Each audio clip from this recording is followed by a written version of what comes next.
जय भवानी शैक्षणिक संकुल अंतर्गत मनपा शाळा क्रमांक 29 जय भवानी प्रशाला व कन्नड वारदमड्डी शाळा येथे शालेय प्रवेशोत्सव मोठ्या उत्साहात व आनंदी वातावरणात साजरा करण्यात आला। विद्यार्थ्यांचे औक्षण करून तसेच गुलाबपुष्प देऊन त्यांचे स्वागत करण्यात आले। यावेळी प्रवेशद्वारावर आकर्षक फुग्यांची भव्य कमान उभारण्यात आली होती। या कार्यक्रमास प्रभागातील नगरसेवक माननीय श्री संजय कोळी, माननीय श्री राजकुमार पाटील, माननीय सौ स्वातीताई बडगू, समाजसेवक श्री दत्तात्रय बडगू, शिक्षण मंडळ प्रतिनिधी श्री रियाज अत्तार व श्री लक्ष्मण पुजारी यांची प्रमुख उपस्थिती लाभली होती।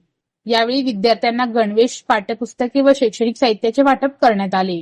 यावेळी जय भवानी प्रशालेचे मुख्याध्यापक श्री हरिदास जाडकर सर, मनपा शाळा क्रमांक 29 चे मुख्याध्यापक श्री नवनाथ माळी, कन्नड शाळेच्या मुख्याध्यापिका सौ एटमनी मॅडम, श्री अरुण डोके, श्री अविनाश इंगणे, सौ कीर्ती शाबादे, सौ मंगल शिंदे, सौ बायस मॅडम यांच्यासह शिक्षक व पालक मोठ्या संख्येने उपस्थित होते।